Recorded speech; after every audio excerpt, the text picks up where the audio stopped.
రేపే ముక్కోటి ఏకాదశి. దీనికే వైకుంఠ ఏకాదశి అని, ఉత్తర ద్వార దర్శన ఏకాదశి అని పేరు. ఈరోజు 33 కోట్ల దేవతలు భూమి మీదికి వస్తారు. ఈ ఒక్క ఏకాదశిని ఆచరిస్తే సంవత్సరంలోని అన్ని ఏకాదశులను ఆచరించిన ఫలితం వస్తుంది. ఈ ఒక్క రోజు ఉపవాసం ఉంటే సంవత్సరంలోని 24 ఏకాదశుల్లోపు ఉపవాసం ఉన్న ఫలితం వస్తుంది. ఈ ఒక్కరోజు జాగరణ చేస్తే సంవత్సరంలోని అన్ని ఏకాదశులలో జాగరణ చేసినంత ఫలితం వస్తుంది. కనుక ఏకాదశిని ఎవరు కూడా వదులుకోవద్దు. ఇక ఎంతో పవిత్రమైన ఈ ముక్కోటి ఏకాదశి రోజున ఇంట్లోని ఆడవారు పొరపాటున కూడా ఈ కూరను వండకూడదు. ఎవరు ఈ కూరను తినకూడదు. కాదని ఈరోజు ఎవరైనా సరే ఈ కూరను తింటే చేతిలో పైసా కూడా మిగలదు. నరకానికి పోతారు. 7 జన్మల దరిద్రం పడుతుంది. కనుక ఎవరు కూడా ఈరోజు ఈ కూరను వండవద్దు, తినవద్దు. ఈరోజు ఈ కూరను తింటే ఆర్థిక సమస్యలు వస్తాయి. చేతిలోని ధనమంతా కూడా ఖర్చు అయిపోతుంది. మీరు అప్పుల పాలైపోతారు. అంతేకాదు ఈరోజు ఈ కూరను తింటే 33 కోట్ల దేవతల ఆగ్రహానికి గురి అవుతారు.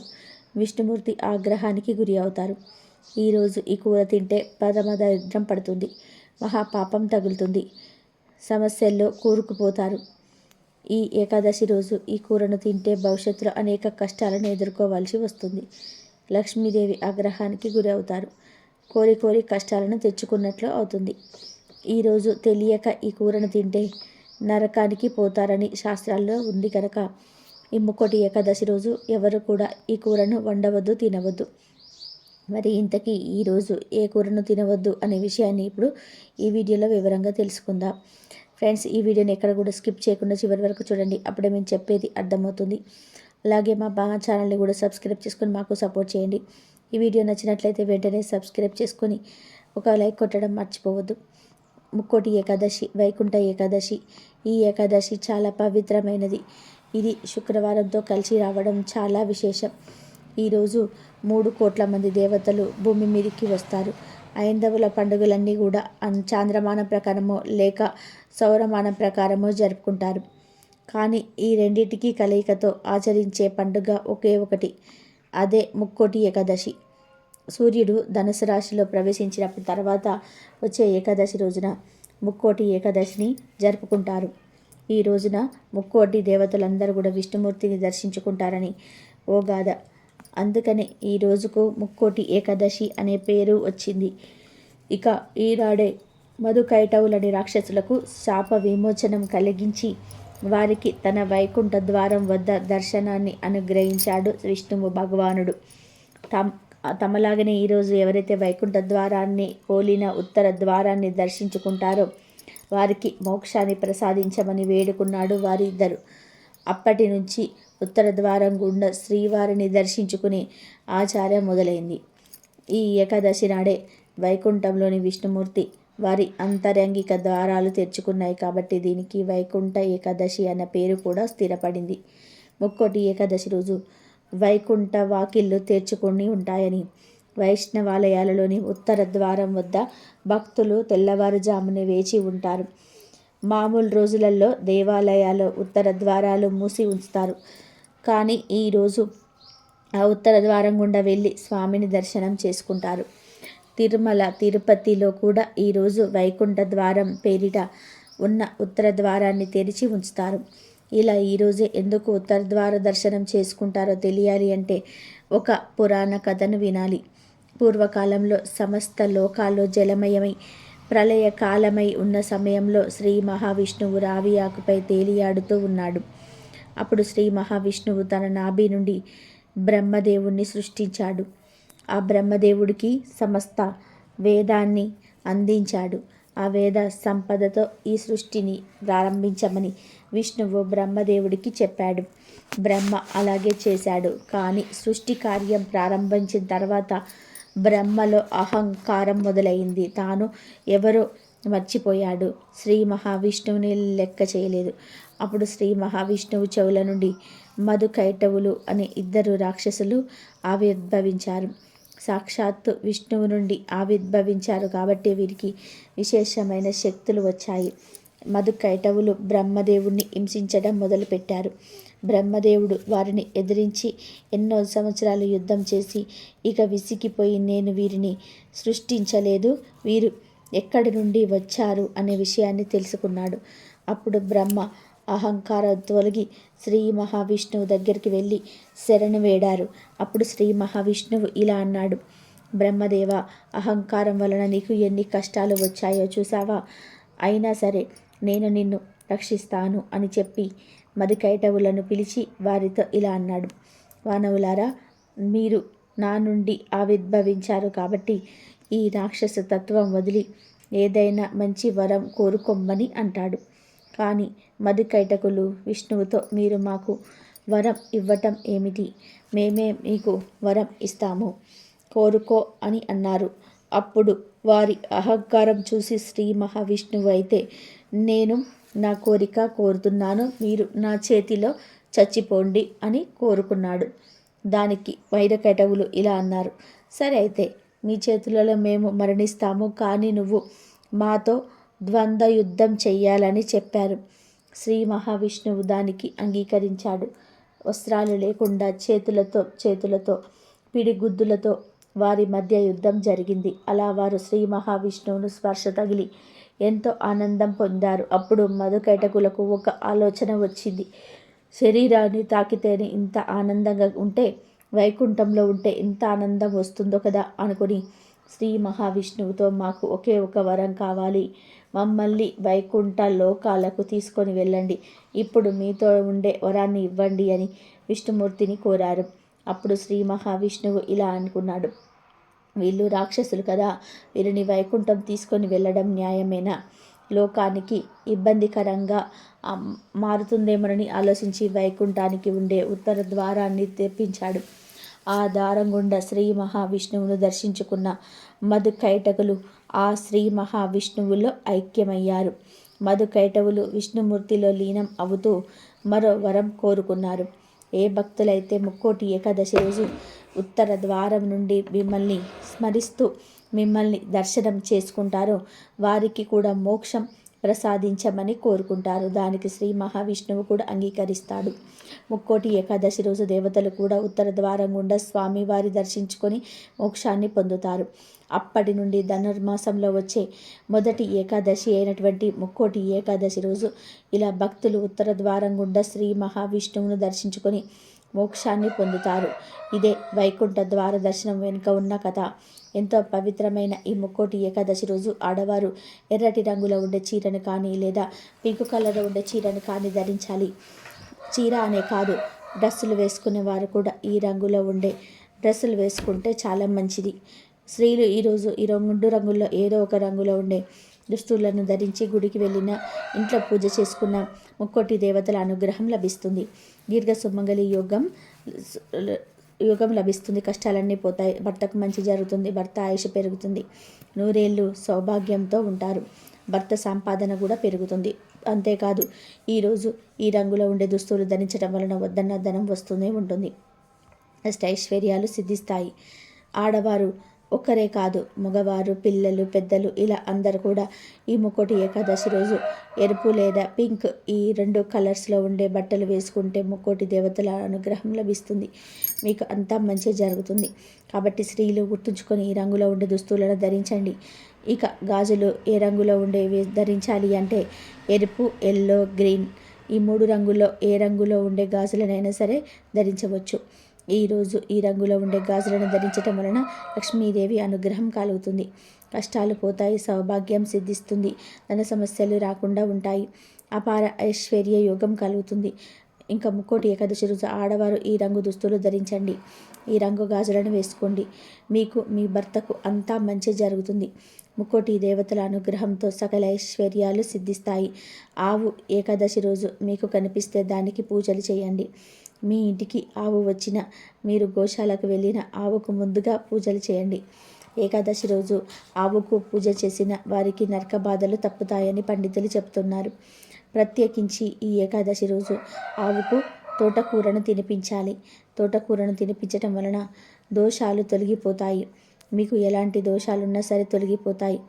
ఆవుకు తోటకూర తినిపిస్తే మీ మనసులోని కోరికలు నెరవేరుతాయి. ఆవుకు తోటకూర తినిపించి దాని చెవిలో మీ కోరికను చెప్పుకోండి. లేదా తోటకూర తినిపించి ఆవుకు నమస్కారం చేసుకొని మీకున్న సమస్యలు చెప్పుకోండి. మీకు కుదిరితే ఈ ఏకాదశి రోజు ఆవుకు 5 గంటల పాటు నానబెట్టిన ఉలువలను తినిపించటం వలన ఉద్యోగంలోని స్థిరత్వం ఉంటుంది. నానబెట్టిన బొబ్బర్లను తినిపిస్తే ధనం బాగా సంపాదిస్తారు. నానబెట్టిన గోధుమలను తినిపిస్తే కీర్తి ప్రతిష్టలు పెరుగుతాయి. సమాజంలో మంచి పేరు వస్తుంది. గోమాతకు కొంచెం నీటితో కలిపి బియ్యం పిండిని తినిపిస్తే మానసికంగా ప్రశాంతత లభిస్తుంది. ఇంట్లో గొడవలు అవుతున్న వారు ఇలా చేస్తే ఫలితం ఉంటుంది. అలాగే నానబెట్టిన కందులను తినిపిస్తే కోపం బాగా ఉన్నవారు తగ్గించుకుంటారు. 5 గంటల పాటు నానబెట్టిన కుసుమలను తినిపిస్తే మనస్సు ఆత్మ పరిశుద్ధం అవుతుంది. నానబెట్టిన శనగలను గోమాతకు తినిపిస్తే ఆధ్యాత్మిక చింతన అలవడుతుంది. కొంచెం నీటితో కలిపి బెల్లం రాగి పిండిని తినిపిస్తే అష్టైశ్వర్యాలు కలుగుతాయి. నానబెట్టిన పెసర్లను తినిపిస్తే విద్యాభివృద్ధి జరుగుతుంది. ఉడికించిన బంగాళాదుంపలను తినిపిస్తే నరఘోష నివారణ జరుగుతుంది. క్యారెట్లను తినిపిస్తే వ్యాపారంలో వృద్ధి సాధిస్తారు. బీట్రూట్ పాలకూరతో ఐశ్వర్య ప్రాప్తిని పొందవచ్చును. గోమాతకు దోసకాయలను తినిపిస్తే శత్రువుల బాధ తగ్గుతుంది. గోమాతకు టమాటాలను తినిపిస్తే వెళ్ళి తొందరగా అవుతుందట. బయట కనిపించే ఆవులకు కానీ లేదంటే దగ్గరలో ఉండే గోశాలకు వెళ్ళి గోవులకు మీరు టమాటాలను పెట్టవచ్చు. ఇలా ఆవుకు టమాటాలను పెట్టడం వలన త్వరలో పెళ్లి కుదురుతుంది. ఆవుకు ఈ ఆహార పదార్థాలు తినిపిస్తే అతి తొందరలోనే మీరు పడుతున్న బాధల నుండి విముక్తి కలుగుతుంది. ఇలా చేయటం వల్ల మంచి జరుగుతుంది. మరి ప్రతి ఒక్కరూ ఈ ఏకాదశి రోజు ఆవు కనిపిస్తే ఇప్పుడు మనం చెప్పుకునే విధానంగా చేసి గోమాత అనుగ్రహంతో పాటు సకల దేవతల అనుగ్రహాన్ని పొంది ఆనందంగా జీవించండి.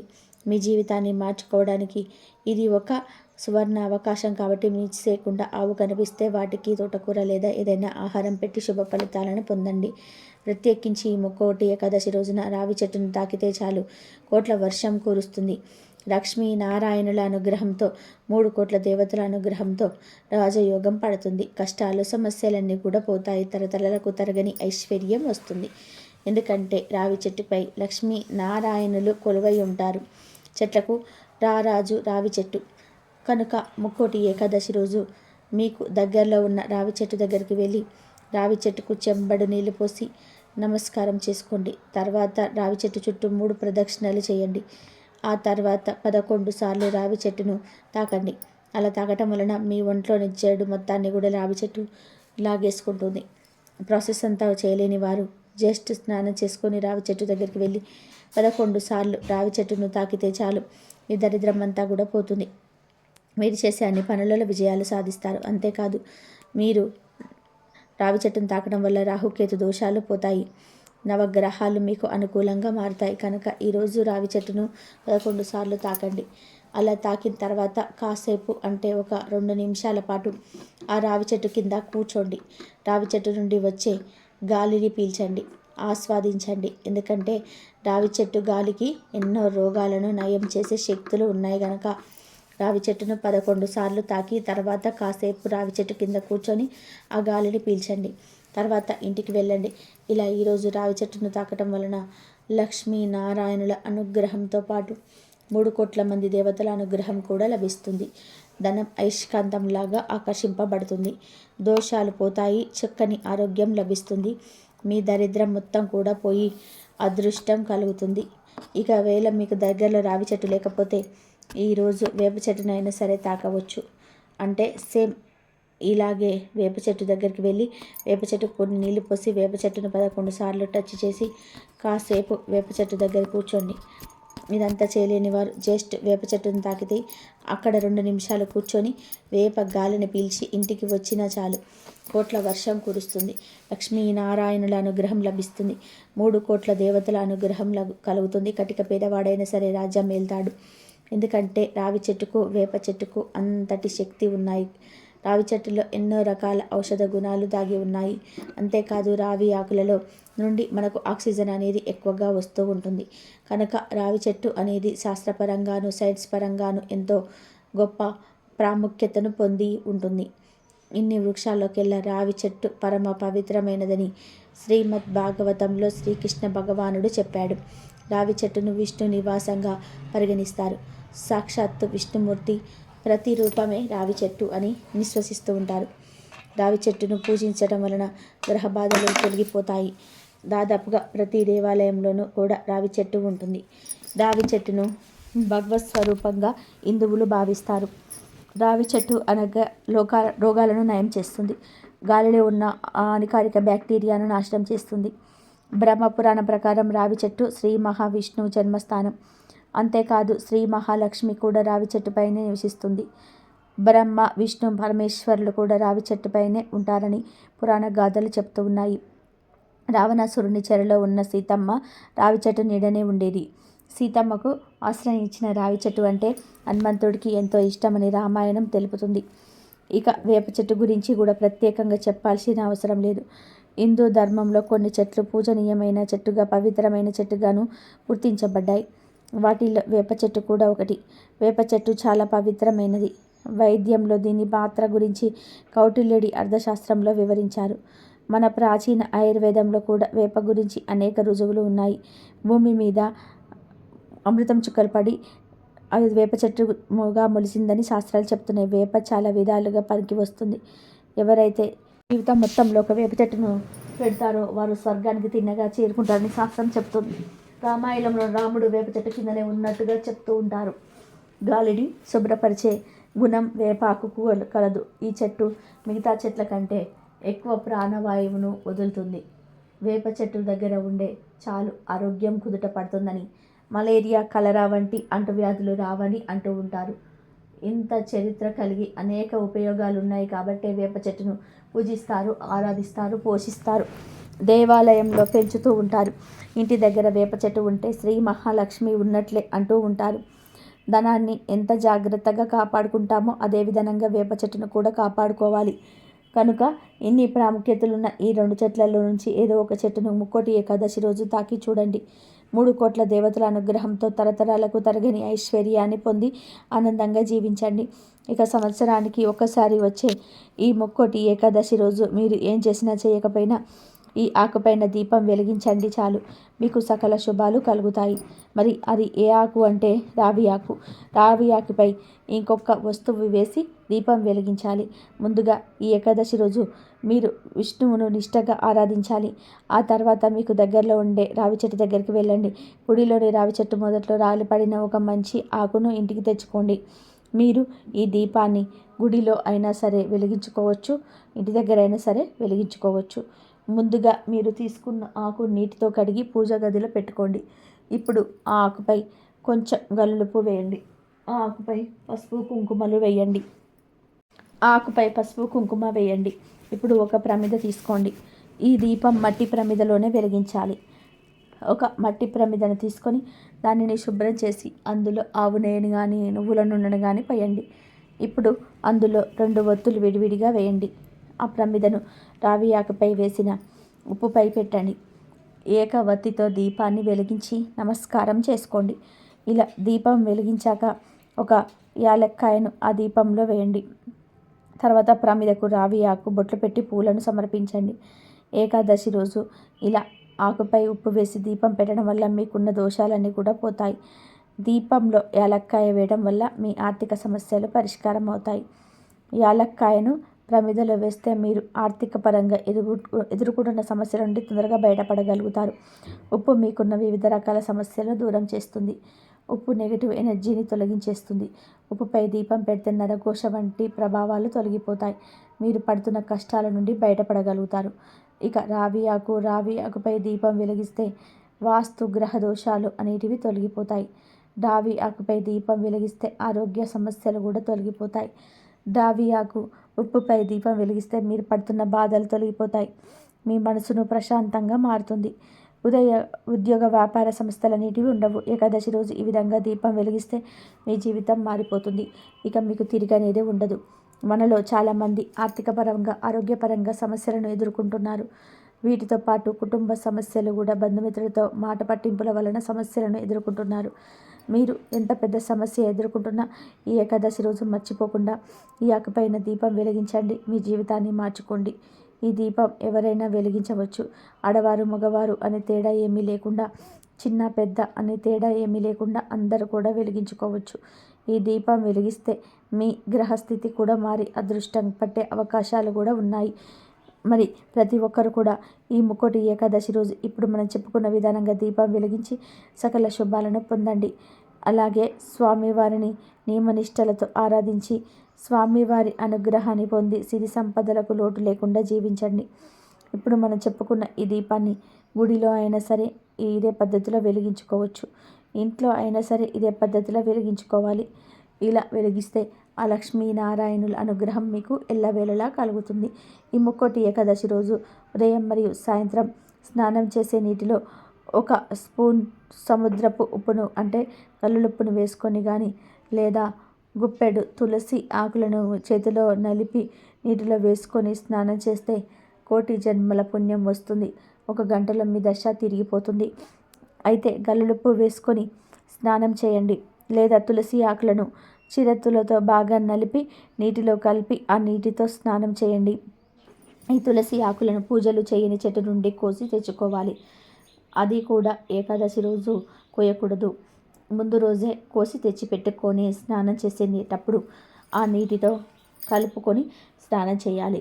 వైకుంఠ ఏకాదశి రోజు ఇలా స్నానం చేస్తే ఆ నీటి ద్వారా సమస్త పాపాలు పోవటమే కాకుండా జన్మ జన్మల పాపాలు దరిద్రాలు పోతాయని, మీ జన్మ ధన్యమవుతుందని శాస్త్రాలు చెప్తూ ఉన్నాయి. అంతేకాదు ముక్కోటి ఏకాదశి రోజు ఇలా స్నానం చేసే నీటిలో ఈ ఒక్కటి వేసుకొని చేయడం ద్వారా మీ ఒంట్లో ఉన్న నెగిటివ్ ఎనర్జీ మొత్తం కూడా పోతుంది. పాజిటివ్ ఎనర్జీ వస్తుంది.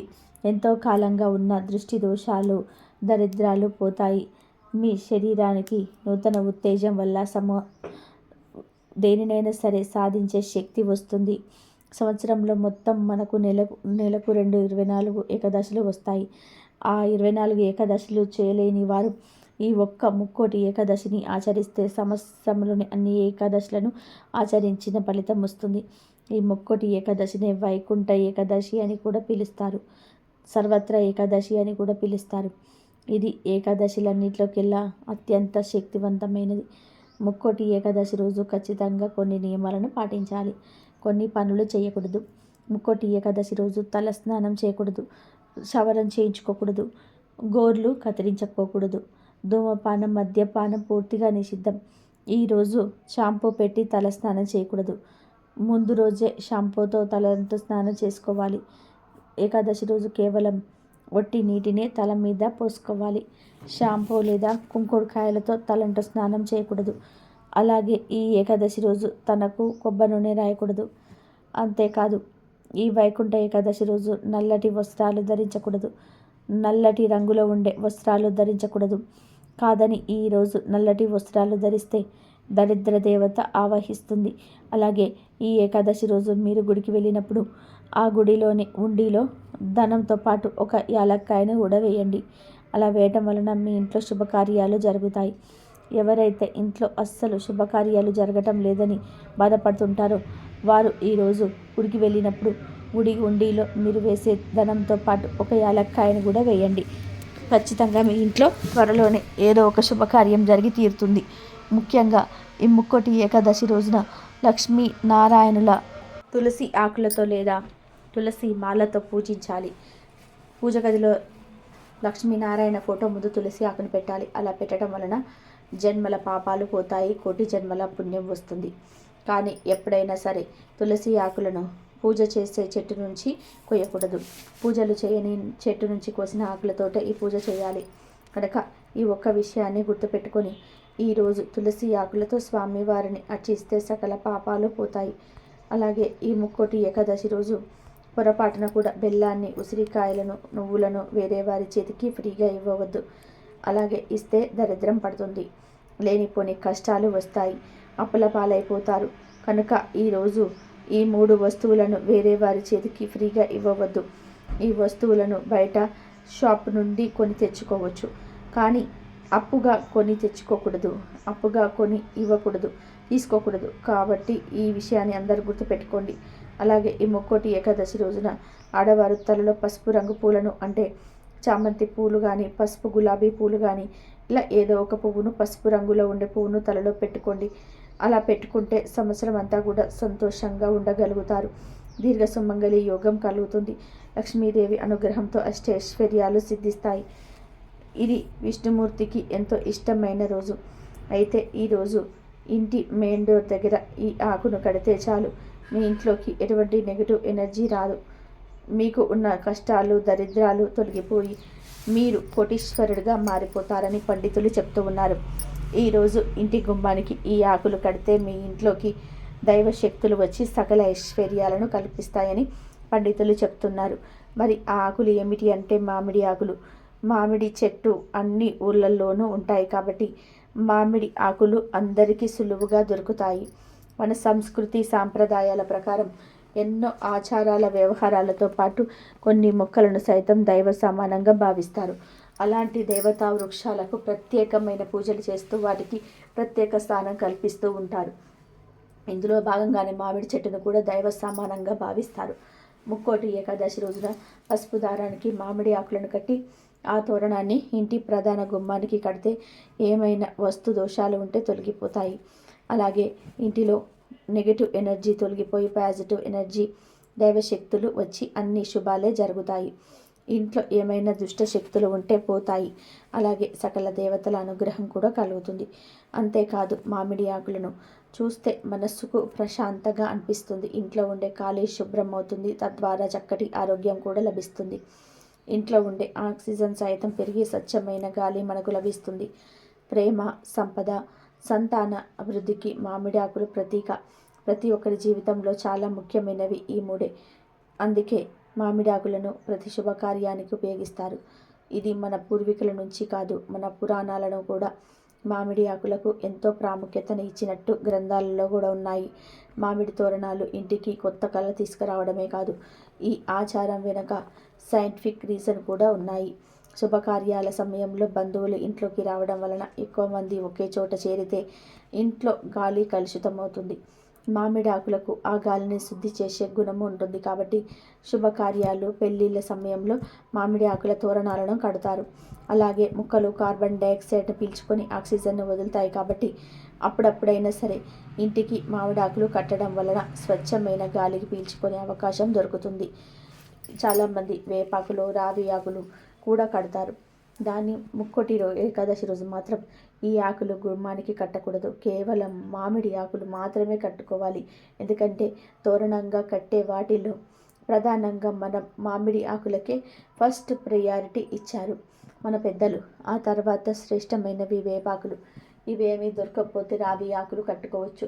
కనుక ముక్కోటి ఏకాదశి రోజు అందరూ ఇంటి గుమ్మానికి మామిడి ఆకుల తోరణాన్ని కట్టుకోండి. ఇలా కట్టుకోవడం వలన ముక్కోటి దేవతలు మీ ఇంటికి వస్తారు. పాజిటివ్ ఎనర్జీ బాగా పెరుగుతుంది. దరిద్రం అంతా కూడా పోతుంది.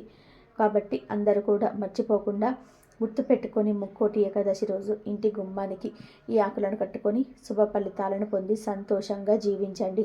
ప్రతి మాసంలో మనకు 2 ఏకాదశులు వస్తాయి. అంటే సంవత్సరానికి 24 ఏకాదశులు వస్తాయి. అయితే ప్రతి ఏకాదశికి ఒక ప్రత్యేకత ఉంటుంది.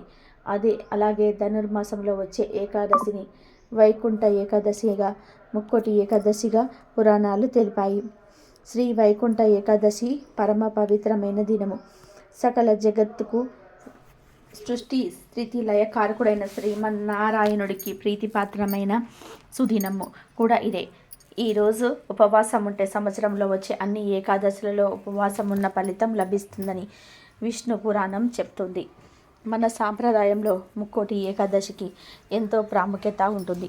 ఈ ఏకాదశి రోజున ఎవరైతే ఉపవాసాన్ని పాటిస్తారో వారికి ఎన్ని బాధలు కష్టాలు ఉన్నా అవన్నీ కూడా తొలగిపోతాయి. లక్ష్మీదేవి అనుగ్రహంతో పాటు విష్ణుమూర్తి అనుగ్రహం కూడా కలుగుతుంది. ఈ ఏకాదశి రోజు ఎవరైతే ఉపవాసం ఉండి రోజంతా లక్ష్మీ నారాయణుల నామస్మరణతో గడుపుతారో అలాంటి వారికి లక్ష్మీదేవి యొక్క అనుగ్రహంతో పాటు విష్ణుమూర్తి యొక్క అనుగ్రహం కూడా కలుగుతుంది. అలాగే ఈ వైకుంఠ ఏకాదశి రోజు తులసి చెట్టు మొదట్లో నీళ్లు పోయకూడదని శాస్త్రం చెప్తుంది. అలా పోస్తే లేనిపోని కష్టాలు వస్తాయి. ఈ ఏకాదశి రోజు తులసి చెట్టు మొదట్లో నీటిని కాకుండా 3 చుక్కల పాలను పోయటం వలన ఆర్థిక సమస్యలు తీరి లక్ష్మీదేవి కటాక్షం కలుగుతుంది.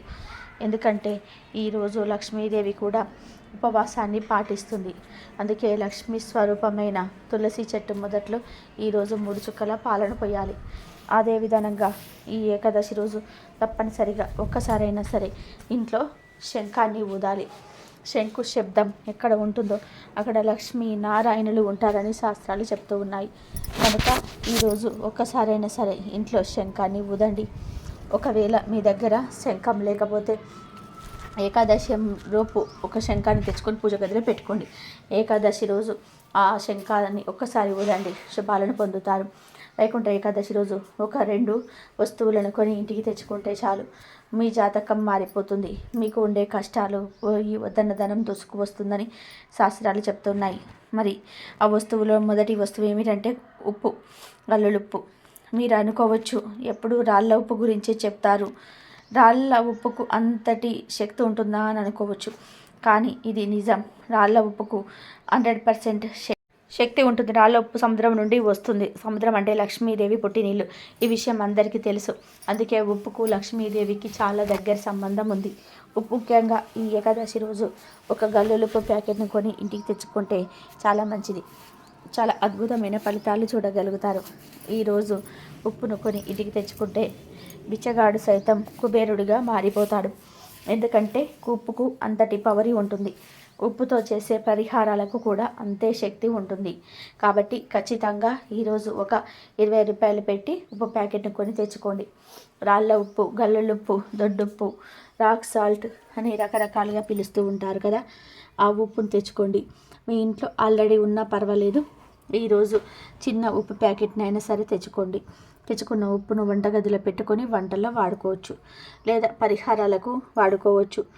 ఎవరికైతే అప్పులు ఎక్కువగా ఉన్నాయో వారు ఈ ఏకాదశి రోజున ఒక రాతి లేదా చెక్క లేదా రాగి గాజు గిన్నెలో గల్లులుప్పును వేసి ఆ గల్లులుప్పు మధ్యలో ఒక తమలపాకు పెట్టి ఆ తమలపాకు మీద ఒక కర్పూరం బిళ్ళను పెట్టి ఆ తర్వాత ఈ ఉప్పు గిన్నెను పూజా గదిలో ఉంచి కర్పూరాన్ని వెలిగించండి.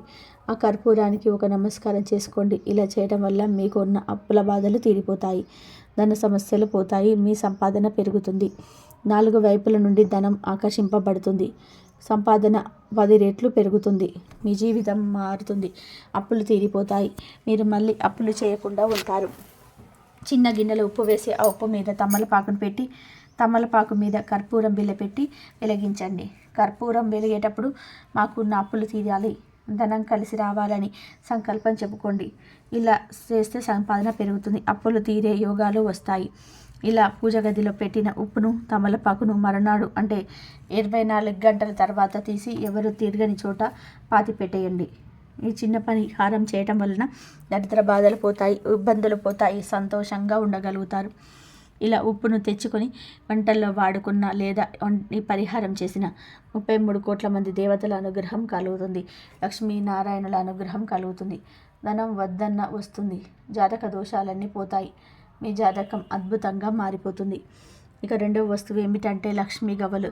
అవును, ఈ ముక్కోటి ఏకాదశి రోజున 5 లక్ష్మీ గవ్వలను ఇంటికి తెచ్చుకుంటే ఐశ్వర్యం మిమ్మల్ని వెతుక్కుంటూ వస్తుంది. కష్టాలన్నీ కూడా పోతాయి. కనుక ఈరోజు 5 లక్ష్మీ గవ్వలను ఇంటికి తెచ్చుకోండి. తెచ్చుకొని పాలతో కడిగేసి పూజ గదిలో ఉంచండి. అంటే మీరు పూజ చేస్తారు కదా, ఆ పూజల్లో ఉంచండి.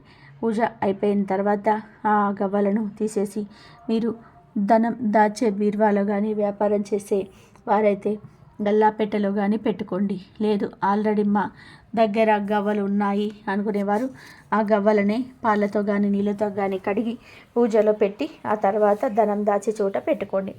ఎందుకంటే గవ్వలంటే లక్ష్మీనారాయణులకు ఎంతో ఇష్టం. గవ్వలు ఎక్కడ ఉంటే అక్కడ లక్ష్మీనారాయణులు ఉంటారు. గవ్వలు ఐశ్వర్యాన్ని తెచ్చిపెడతాయి. కాబట్టి ఈరోజు 5 లక్ష్మీ గవ్వలను ఇంటికి తెచ్చుకోండి. అలాగే ఈరోజు పచ్చ కర్పూరాన్ని లేదా కర్పూరాన్ని కూడా తప్పనిసరిగా ఇంటికి తెచ్చుకోవాలి.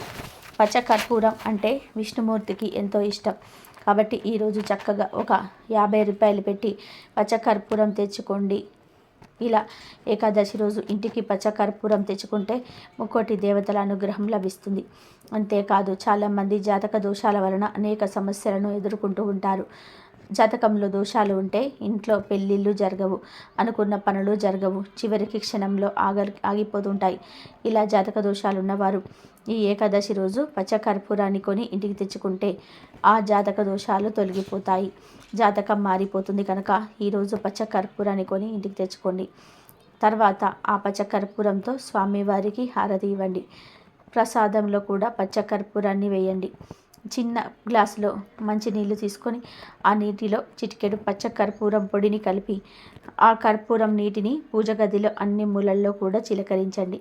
స్వామివారికి పచ్చకర్పూరం అంటే ఎంతో ఇష్టం గనక ఏకాదశి రోజు పచ్చకర్పూరాన్ని కొని తెచ్చుకొని ఇలా చేస్తే స్వామివారు 33 కోట్ల దేవతలతో పాటుగా మీ ఇంటికి వచ్చి మీకు సకల ఐశ్వర్యాలను ప్రసాదిస్తాడు. ఏకాదశి రోజున ధనియాలను కొని ఇంటికి తెచ్చుకున్న మంచి శుభ ఫలితాలు కలుగుతాయి. ధనియాలను లక్ష్మీ స్వరూపంగా, లక్ష్మీ కారకంగా భావిస్తారు. ధనియాలు కూడా చాలా మంగళకరమైనవి. ధనియాలకు లక్ష్మీదేవికి చాలా దగ్గర సంబంధం ఉంటుంది. కనుక శుక్రవారంతో కలిసి వచ్చిన ఈ వైకుంఠ ఏకాదశి రోజున ధనియాలను ఇంటికి తెచ్చుకుంటే చాలా మంచిది. ఇలా తెచ్చుకున్న ధనియాలను ఇంటికి తెచ్చుకుంటే చాలు. ఇలా తెచ్చుకున్న ధనియాలను వంటగదిలో పెట్టుకొని వంటలలో వాడుకోండి. ధనియాలను ఇంటికి తెచ్చుకుంటే ఖచ్చితంగా ధనం వస్తుంది. ఇది ఖాయం, 100% ఇది మీ కష్టాలను పోగొడతాయి. మనం మొత్తం 4 వస్తువులు చెప్పుకున్నాం కదా. 4 వస్తువులను తెచ్చుకోవాల్సిన అవసరం లేదు. వీటిలో ఏ ఒక్క 2 వస్తువులు మాత్రమే తెచ్చుకోండి. ఉప్పు, మీకు ఏదైతే అవసరం ఉందో, ఏది తెచ్చుకోవాలనిపిస్తుందో వాటిని మాత్రమే తెచ్చుకుంటే సరిపోతుంది. ఇలా ఏకాదశి రోజు ఏ 2 వస్తువులను తెచ్చుకున్నా సరే 33 కోట్ల మంది దేవతల అనుగ్రహం కలుగుతుంది. కష్టాలు పోతాయి, దరిద్రాలు వదిలిపోతాయి, ధన లాభం కలుగుతుంది, మీ జాతకం మారిపోతుంది, వద్దన్న ధనం దూసుకు వస్తుంది. కనుక వైకుంఠ ఏకాదశి రోజున అందరూ కూడా ఈ వస్తువులను ఇంటికి తెచ్చుకొని శుభాలను పొందండి. ఈ పర్వదినం మార్గశిర మాసంలో కానీ పుష్యమాసంలో కానీ వస్తుంది. ఆషాఢ శుద్ధ ఏకాదశి నాడు జగద్రక్షణ చింతన అనే యోగ నిద్రకు ఉపక్రమించిన శ్రీ మహావిష్ణువు మరల కార్తీక శుద్ధ ఉద్దాన ఏకాదశి నాడు మేల్కొని సర్వ దివ్య మంగళ విగ్రహంతో బ్రహ్మ రుద్ర మహేంద్రాది ముక్కోటి దేవతలకు తన దర్శన భాగ్యాన్ని ఈ వైకుంఠ ఏకాదశి నాడు అనుగ్రహిస్తాడు. అలా బ్రహ్మ ముహూర్త కాలంలో ముక్కోటి దేవతలు శ్రీ మహావిష్ణువును సేవించుకునే సమయం అవటంతో దీనికి ముక్కోటి ఏకాదశి అని కూడా పేరు వచ్చింది. పరమ పవిత్రమైన ఈ రోజున ఉత్తర ద్వార దర్శనంతో జన్మ జన్మల పాపాలు తొలగిపోయి పుణ్యలోకాలను ప్రాప్తిస్తాయని అంటారు పెద్దలు. ముక్కోటి ఏకాదశి రోజున దేవుడిపై మనస్సును పెట్టి దేవుడికి దగ్గరగా ఉండడాన్ని ఉపవాసం అంటారు. దేవుడికి దగ్గరగా ఎలా ఉండాలో శాస్త్రాలలో చెప్పారు. ఏకాదశి అంటే ఏకా ప్లస్ దశ అంటే 11 అని అర్థం. 5 జ్ఞానేంద్రియాలు, 5 కర్మేంద్రియాలు, ఒక మనస్సు, ఈ 11 ఉండబట్టే మన జీవితం ముందుకు నడుస్తుంది. ఈ 11 ఇంద్రియాలను పవిత్రంగా అదుపులో ఉంచుకోవడమే ఏకాదశి. నాలుక, ముక్కు, చెవి, కన్ను, చర్మం ఇవి 5 జ్ఞానేంద్రియాలు. వీటి వలనే మనకు సెన్స్ తెలుస్తుంది. ఏకాదశి రోజు ఈ 5టిని పవిత్రంగా ఉంచుకోవాలి. నాలుకను పవిత్రంగా ఉంచుకోవడానికి మాంసం, మద్యం, తాంబూలం వేసుకోవడం, పరుల తిండిని ఏకాదశి రోజు పక్కన పెట్టేసేయాలి. అలాగే చెవి, ముక్కు, కన్ను, చర్మం వీటికి సంబంధించి కూడా పవిత్రంగా ఉండాలి. అంటే ఇరుగు పొరుగు వారి మీద చాడీలు వినకుండా, చూడకుండా ఉంటే అప్పుడు ఈ జ్ఞానేంద్రియాలను పవిత్రంగా ఉంచుకున్నట్లు అవుతుంది. అలాగే ఏకాదశి రోజున అసలు అభ్యంగన స్నానం చేయకూడదు, అంటే తలంటు స్నానం చేయకూడదు. ఎందుకంటే అది భోగదాయకం. అలాగే ఏకాదశి రోజు క్షవరం చేయించుకోకూడదు. వాపు, చేతులు, కాళ్ళు, మలద్వారం, మూత్రద్వారం ఈ 5 కర్మేంద్రియాలు, ఈ కర్మేంద్రియాలతో కూడిన ఎటువంటి తప్పులు చేయకూడదు. అంటే పరులను నిందించకూడదు, బాధ పెట్టకూడదు, పాషాండులతో చర్చలకు, వాదనలకు దిగకండి. అలాగే దశమి రాత్రి నుండి ద్వాదశి రోజు పారాయణం చేసే వరకు కూడా బ్రహ్మచర్యం పాటించాలి. ఇలా ఈ తప్పులు చేయకుండా ఉండగలిగితే గనక జ్ఞానేంద్రియాలు, కర్మేంద్రియాలు, మనసు ఇవన్నీ కూడా పవిత్రంగా ఉంటాయి. ఈ 11 ఇంద్రియాలను ఆధ్యాత్మిలకు తీసుకొని ఒకటిగా చేసి భగవంతుడిపై మనసును లగ్నం చేయటం ద్వారా జ్ఞానం లభిస్తుంది. ఈ ఏకాదశి రోజు ఉపవాసం ఉండటం వలన వైకుంఠ వాసం కలుగుతుంది. ఈ భూమి మీద 33 కోట్ల మంది దేవతలను ఉండే ఈ రోజు ఉపవాసం ఉంటే మహాపుణ్యం. ముక్కోటి ఏకాదశి రోజు ఉపవాసానికి చాలా ప్రాముఖ్యత ఉంటుంది. అయితే చాలామందికి ఈ ఉపవాసం ఎలా చేయాలో కూడా తెలియదు. ఎవరైతే ముక్కోటి ఏకాదశి రోజున ఉపవాసం ఉండాలని అనుకుంటారో వారు దశమి రోజు రాత్రి ఆహారం తినకుండా ఉండాలి. కేవలం అల్పాహారం మాత్రమే తీసుకోవాలి. అంటే బియ్యంతో చేసినవి కాకుండా అల్పాహారం మాత్రమే తీసుకోవాలి. ఇక ఏకాదశి రోజున పూర్తిగా ఉపవాసం ఉండాలి. ఈరోజు తులసి నీటిని మాత్రమే సేవిస్తూ ఉండాలి. ఇక ఈరోజు రాత్రి జాగరణం చేయాలి. జాగారం చేస్తున్న సమయంలో విష్ణు సహస్రనామ పారాయణం, విష్ణుమూర్తికి సంబంధించిన కథలను చదువుకుంటూ ఉండాలి. మరుసటి రోజు అంటే ద్వాదశి నాడు మళ్ళీ శ్రీహరిని దర్శించుకొని ఉపవాస దీక్షను విరమించాలి. ద్వాదశి రోజు ఒక్క బ్రాహ్మణుడికి ఆహారం పెట్టిన తర్వాత మీరు ఆహారాన్ని తీసుకోవాలి. అప్పుడే ఉపవాస దీక్ష ఫలితం దక్కుతుంది. అలాగే ఈ రోజున ఆవులను పూజిస్తే విశేష ఫలితాలు కలుగుతాయి అని పండితులు చెప్తున్నారు. ముక్కోటి ఏకాదశి రోజు అసలు ఏమీ తినకుండా ఉండలేని వారికి శాస్త్రం ఒక సలహా ఇచ్చింది. అదేమిటంటే ఏకాదశి రోజున పండ్లు, పచ్చిపాలు, ద్రవ పదార్థాలు తీసుకోవచ్చు. ఈరోజు బకాసురుడు అనే రాక్షసుడు బియ్యంలో ఉంటాడని పెద్దలు అంటూ ఉంటారు. కానీ బియ్యంతో కూడుకున్నటువంటి ఎటువంటి పదార్థాలైనా సరే ఏకాదశి రోజున తినకూడదు. ఇక ఈ రోజున గుడిలో పెట్టిన నైవేద్యము పండ్లు, పాలు, ద్రవ పదార్థాలు తీసుకోవచ్చు. కానీ వీటిని మితంగా తీసుకోవాలి. తినవచ్చు అన్నారు కదా అని కడుపు నిండా తినకూడదు. ఇక ఈరోజు చిన్నపిల్లలు, గర్భిణీ స్త్రీలు, వృద్ధులు, ఆరోగ్య సమస్యలు ఉన్నవారు ఉపవాసం చేయకపోయినా ఏమీ కాదు. వీరు పూజ, దేవాలయ దర్శనం చేసుకోవడం చాలా మంచిది. ఇలా ముక్కోటి ఏకాదశి రోజు ఉపవాస నియమం పెట్టడం వల్ల ఇంకొక ఉద్దేశం కూడా ఉంది. అదేమిటి అంటే అమావాస్య లేదా పౌర్ణమి రోజున మనుషుల మీద చంద్రుడి ప్రభావం చాలా అధికంగా ఉంటుందని అంటూ ఉంటారు. ఆ సమయంలో జీర్ణ సంబంధమైన వ్యాధులు రావటం, మనసులో అలజడి రేగడం వంటి సమస్యలు ఎదురవుతూ ఉంటాయి.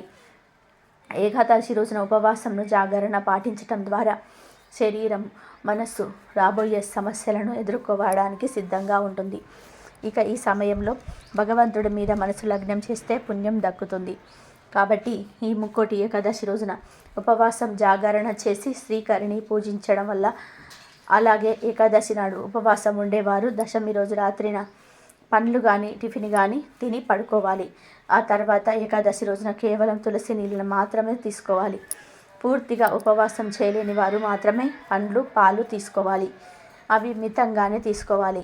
ఆ తర్వాత ద్వాదశి రోజు ఒక్కసారిగా ఆహారం తీసుకోకూడదు. ద్వాదశి రోజున దైవ దర్శనం చేసుకున్న తర్వాత టిఫిన్ చేయాలి. మధ్యాహ్నం ఆహారం తీసుకోకూడదు. రాత్రి సమయంలో కూడా టిఫిన్ చేయటం మంచిది. అలాగే ద్వాదశి రోజు మధ్యాహ్నం పడుకోకూడదు. ఒక రోజంతా కూడా ఉపవాసం చేసి మరుసటి రోజు వెంటనే ఆహారం తినటం వల్ల జీర్ణకోశ సంబంధిత రోగాలు వచ్చే అవకాశాలు ఉన్నాయని వైద్య నిపుణులు చెప్తున్నారు. కూర్మ పురాణం 6 ఉపవాస పద్ధతులను తెలియజేస్తుంది. అవి 1 ఉపవాసము, 2 ఏకపక్షము, 2 నక్తము, 4 ఆయా చిత్తము, 5 స్నానము, 6 తిలదానము. మొదటిదిగా ఉపవాసం అంటే ఈరోజు శక్తి గలవారు పగలంతా ఆ భోజనంతో గడిపి సాయంకాలం విష్ణు పూజ చేసి నక్షత్ర దర్శనం అనంతరం తులసి తీర్థం మాత్రమే సేవించాలి. దీనినే ఉపవాసం అంటారు. ఇది సాధ్యం కాని వారు 2వ పద్ధతి ఏకభుక్తం పాటించాలి. అంటే ఉపవాసం సాధ్యం కాని వారు ఉదయం స్నాన, దాన, జపాదులను యథావిధిగా చేసుకొని మధ్యాహ్నం భోజనం చేసి రాత్రి భోజనానికి బదులు తులసి తీర్థం మాత్రమే తీసుకోవాలి. దీనిని ఏకభుక్తము అంటారు. ఇది కూడా సాధ్యం కాని వారు 3వ పద్ధతి నక్తము పాటించాలి. అంటే ఈ పద్ధతిలో పగలంతా ఉపవాసం ఉపసించి రాత్రి నక్షత్ర దర్శనం తర్వాత భోజనం కానీ ఉపహారం కానీ స్వీకరించాలి. దీనినే నక్తము అంటారు. ఇక ఇది కూడా సాధ్యం కాని వారు 4వది అయినటువంటి ఆయా చిత్తమును పాటించాలి. ఆయా చిత్తము అంటే భోజనానికే తాము ప్రయత్నించకుండా ఎవరైనా వారికి వారుగా పిలిచి పెడితే మాత్రమే భోజనం చేయడాన్ని ఆయా చిత్తము అంటారు. ఇక ఇది కూడా సాధ్యం కాని వారు 5వ పద్ధతి అయిన స్నానం ఆచరించాలి. అంటే ఈరోజు స్నానం చేసి ఆహార నియమాలు పాటించకుండా దైవ నామస్మరణలో గడపాలి. ఇది కూడా సాధ్యం కాని వారు 6వ పద్ధతి అయినటువంటి తిలదానం చేయవలను.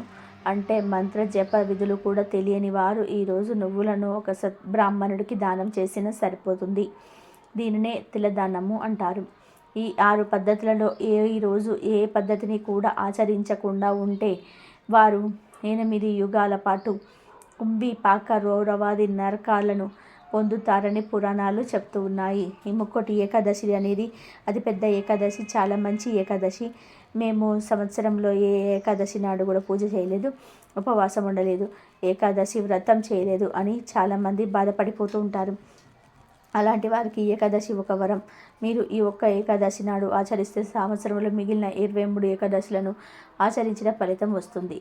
కనుక అందరూ కూడా తప్పనిసరిగా ఈ ముక్కోటి ఏకాదశి రోజు వ్రతాన్ని ఆచరించండి.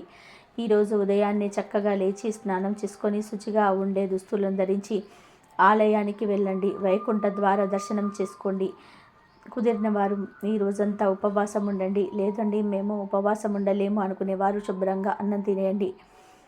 కూరల్లో ఉప్పు కారాలు మసాలాలు తగ్గించి వంట చేసుకొని ఆ సాత్వికమైనటువంటి ఆహారాన్ని తినండి. మరి ఎక్కువగా కాకుండా లైట్గా తినండి. ఇలా మీరు సాత్విక ఆహారం తింటే చాలు, అది కూడా ఉపవాసం లెక్కనే వచ్చేస్తుంది. లేదు మేము ఉండగలము అనుకునేవారు ఉపవాసం ఉండండి. ఉపవాసం ఉండలేని వారు మాత్రం ఉప్పు కారాలు తగ్గించుకొని సాత్వికంగా ఆహారం వండి ఆ భోజనం చేయండి. దేవుడి మీద మనసును పెట్టండి చాలు, అదే ఉపవాసం అవుతుంది. ఇలా ఈరోజు ఉపవాసం ఉంటే సంవత్సరంలోని అన్ని ఏకాదశుల్లో ఉపవాసం ఉన్నట్టుగా ఫలితం వస్తుంది. ఇక ఎంత పవిత్రమైన ఈ ముక్కోటి ఏకాదశి రోజున పప్పు మరియు ములక్కాడ ఈ 2 కూరలను తినకూడదు. ఇంట్లోని ఆడవారు ఈ కూరలను వండకూడదు. ఎవరు ఈ కూరను తినవద్దు. పప్పు అంటే కందిపప్పు, పెసరపప్పు, ఎర్రపప్పు, శనగపప్పు, ఇలా ఏ పప్పును తినకూడదు. పప్పును కూర రూపంలో కాదు, చారు రూపంలో కానీ, తాలింపులలో వేసుకొని కానీ ఏ రూపంలో కూడా పప్పును తినకూడదు. అలాగే ములక్కాడను కూడా కూరల రూపంలో, పచ్చళ్ళ రూపంలో ఏ రూపంలోనూ కూడా తినకూడదు. కాదని ఈరోజు ఏ రూపంలోనైనా సరే పప్పును ములక్కాడను తింటే అప్పుల పాలైపోతారు. చేతిలో ధనం అస్సలు నిలవదు. ఆర్థిక సమస్యలు వస్తాయి. కోరి సమస్యలను తెచ్చుకున్నట్లు అవుతుంది. కనుక ఈరోజు ఆడవారు ఇంట్లో పప్పును మరియు ములక్కాడను వండవద్దు. ఎవరు ఈరోజు ఈ కూరను తినవద్దు. కాదని తింటే మాత్రం కష్టాలు పాలవుతారు. వీటితో పాటు ఈ రోజున నాన్ వెజ్ కూడా తినవద్దు. చాలామంది నాన్ వెజ్ అంటే మాంసం ఒకటే అనుకుంటూ ఉంటారు. కానీ మాంసం ఒకటే కాదు, గుడ్లు, చేపలు, రొయ్యలు, పీతలు, నత్తలు, మాంసం ఇవేమీ కూడా ఈరోజు తినరాదు. ముక్కోటి ఏకాదశి రోజున నాన్ వెజ్ దగ్గరకు కూడా వెళ్ళకూడదు.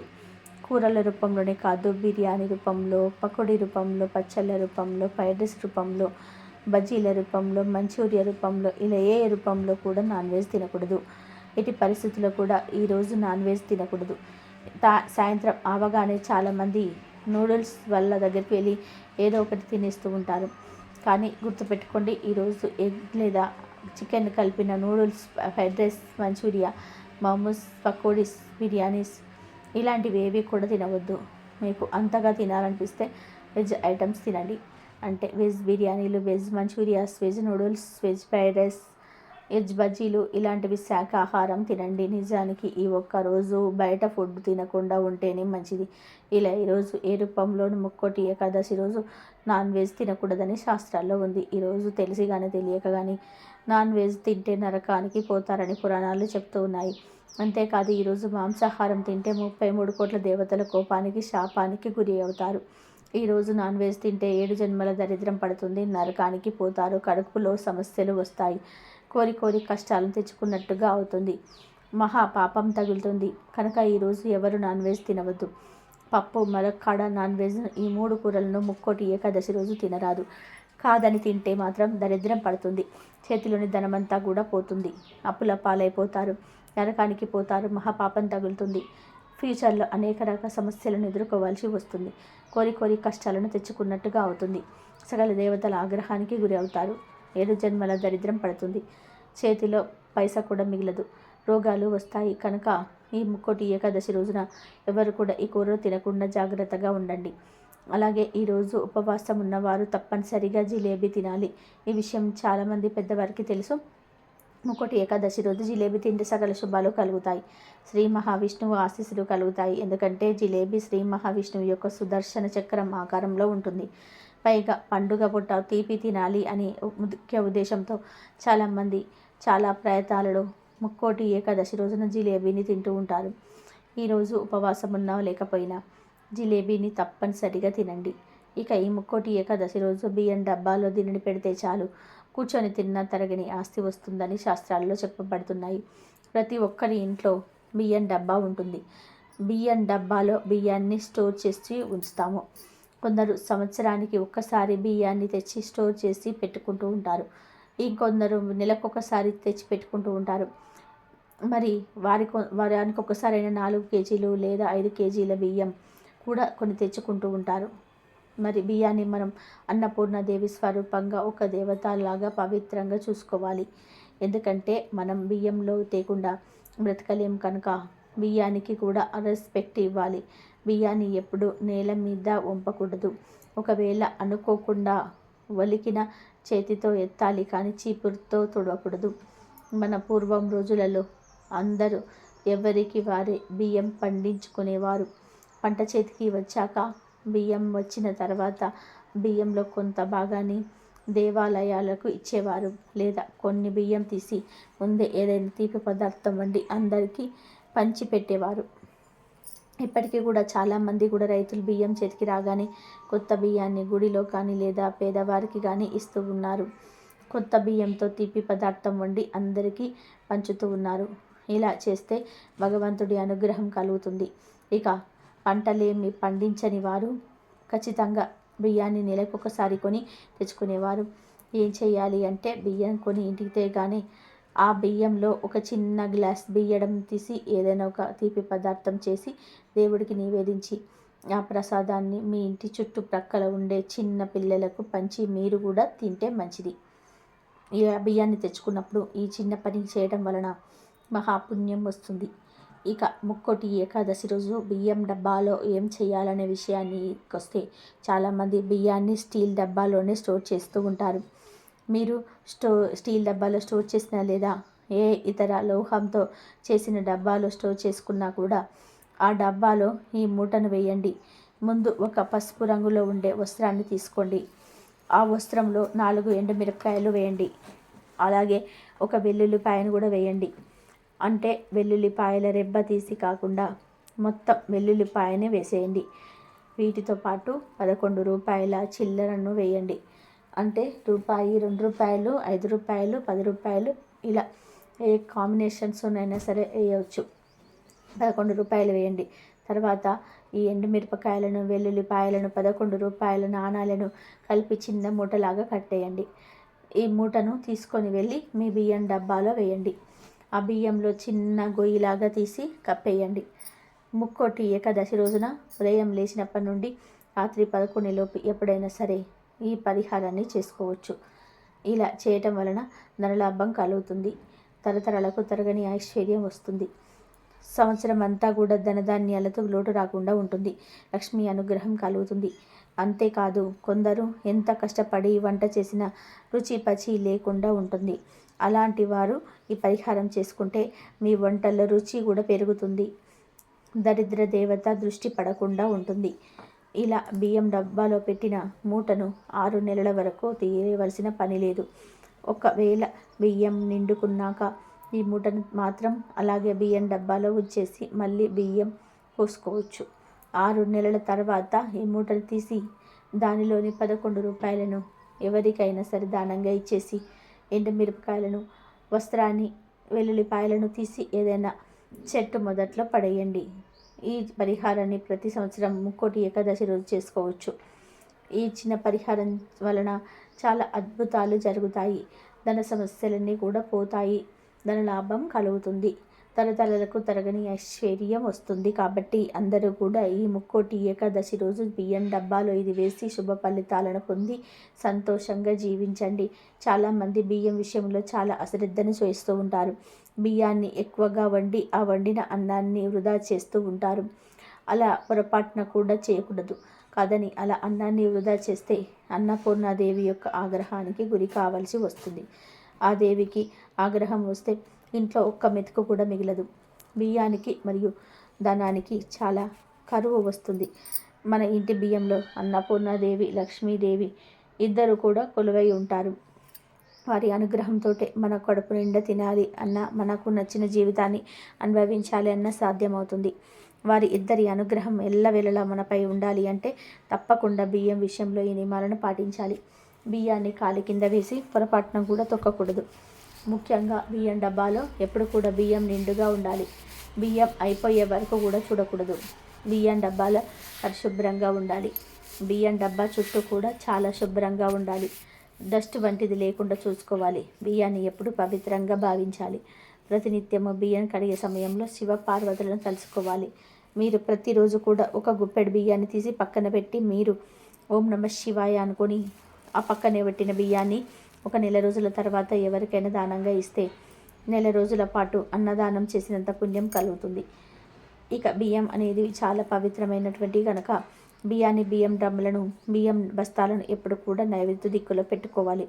నైరుతి దిక్కులో బియ్యాన్ని కనుక పెట్టడం వల్ల ఇంట్లోకి లక్ష్మీ కుబేరుల యొక్క అనుగ్రహం వస్తుంది. అంటే అలా లక్ష్మీ కుబేరుల అనుగ్రహంతో ధనవంతులుగా మారే అవకాశం అయితే వస్తుంది.